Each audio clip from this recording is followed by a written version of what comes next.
Sa totoo lang po, ang proper pleading ay motion to quash. Pero hindi naman po ito ginagawa ng Senator Judge. Ito po ay fina-file ng defense. Pareho sa Estrada, impeachment, at Corona, impeachment. Motions to quash were filed by the defense before the impeachment trials. Yung prosecution sa mga kasong iyon ay binigyan ng oportunidad na mag-oppose. At pagkatapos ng lahat ng iyan, ang impeachment courts ay dinismiss yung motions to quash on the basis of presumption of regularity and parliamentary courtesy. Mr. Presiding Officer, kesyo motion to dismiss o motion to remand, isa lang po yan. O motion to return, iisa lang po iyang lahat. It is an effective termination of the impeachment. Remanding is a functional dismissal. Return is a functional dismissal. Para po sa akin, parang dinribble natin ng matagal tapos ipapasa natin ulit ang bola. Hindi po kailangang ibalik ang articles of impeachment sa House of Representatives para hingin ang sagot nila sa isyung ito. Kailangan lang po silang hingan ng komento. Asking the defense to comment fulfills this. Payagan lang natin sila mag-submit ng compliance. That's it. Salamat po, Mr. Presiding Officer.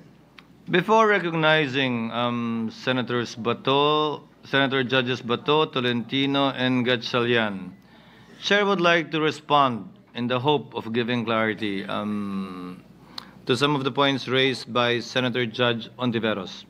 The Chair agrees that this is with the point that an order should be made for them to submit compliance.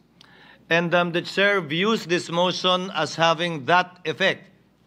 Because as the Chair said earlier, the Presiding Officer said earlier, this will not and does not constitute a dismissal because afterwards, after we settle this issue, and I think Senator Judge Cayetano also clarified that, the same is true with Senator Judge Villanueva, this is in no way a dismissal because we will be issuing summons after this, as stated by the Chair already earlier.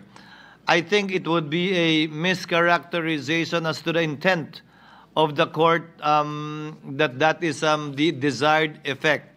The desired effect or the effect of this would be for orders to be issued to the House of Representatives to comply with the 2 points raised by Senator Cayetano and for the issuance of summons to proceed thereafter. Hence, that proves that this is not a dismissal in any shape, size, or form.